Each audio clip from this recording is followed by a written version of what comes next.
Hello, my dear fire sign. Aries, Leo, and Sagittarius.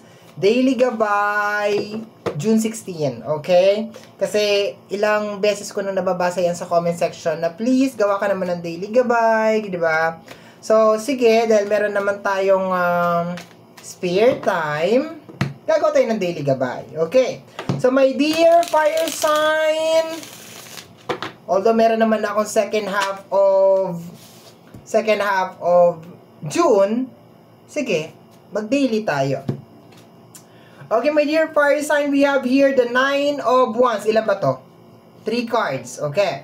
So, we have here the 9 of Wands. Aha, parang medyo naguguluhan ka dito, my dear fire sign. Okay, hindi mo alam kung anong gagawin mo. Hindi mo alam kung paano mo matatapos ang isang bagay. Hindi mo alam kung paano mo matatapos or kung paano mo uumpisahan ang isang bagay. Okay, so medyo lost yung energy, my dear, sa energy ng 9 of Wands.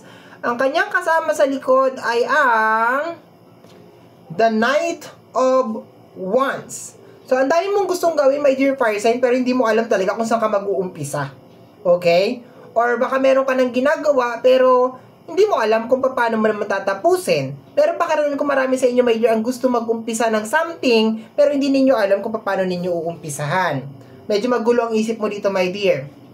We have here the 5 of Cups. Medyo natatakot ka, my dear. Okay? Medyo natatakot ka. So, expected mo, June 16, nakakaramdam ka ng takot sa puso mo. Kasi baka nga naman hindi mag-work, baka naman hindi mo kayanin, parang ganon. Naunahan ka ng kaba, natatakot ka.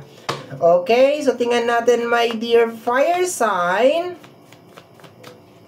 Or baka hindi malinaw sa'yo, my dear. Parang wala kang clear picture or clear vision ng mga bagay na gusto mong mangyari. Basta gusto mo lang siya. Kaya parang nakakatakot, 'di ba, gawin. Kasi hindi masyadong clear kung ano talaga yung gusto mong mangyari. Basta pakiramdam mo gusto ko lang, ganon. Hindi mo naman alam kung, 'di ba, ano yung gusto mo na yon. Parang damit. Gusto mo lang ng damit, pero hindi mo naman alam kung saan mo susuotin, saan mo gagamitin. Wala lang. Gusto mo lang bilhin yung damit. It's just an example, pero parang ganon yung energy. Okay, we have here the Page of Pentacles. May kinalaman sa usapin ng negosyo. Okay, pagkakaperahan, money. Okay, so marami sa inyo, my dear, ang posibleng gusto magnegosyo, gustong mag-umpisa ng panibagong pagkakakitaan, pero natatakot talaga. Yun ang nakukuha ko dito, my dear. Baka yung iba naman sa inyo gustong lumipat ng trabaho. Okay, the 6 of Pentacles. Okay, related sa usapin ng financial. Medyo nahihirapan ka rin mag-balance, my dear, ng usapin ng ano daw? Nahirapan ka daw mag-balance, my dear, sa usapin ng pinansyal. Okay, last card na tayo, my dear.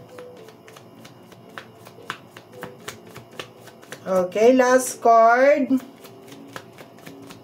Anong last card mo, my dear? We have here the Strength card. Be strong, my dear. Kaya mo yan, di ba? Kaya mo yan. Wala namang imposible sa'yo. As long as alam mo na wala kang natatapakan na ibang tao, as long as alam mo na meron kang spare time, kaya mo siyang gawin, at kaya mong gampanan lahat ng mga obligasyon. And of course, be clear, my dear, kung ano talaga yung gusto mo. Para saan? Para kanino ka ba bumabangon? Para saan ba yan, my dear? Bakit mo yan gagawin? Huwag kang gagawa ng isang bagay na ginagawa mo lang just to please others, di ba? Pag ninegosyo ko, para masabi na negosyante ako, or businessman ako, parang ganon. Huwag mong gagawin yan, my dear. Gagawin mo yung isang bagay kasi gusto mo magbago yung buhay mo, at gusto mo, my dear, na, alam mo yun, ma-expand pa yung kaya mong gawin sa mundong ito. Okay? So, yun lang. Bye-bye!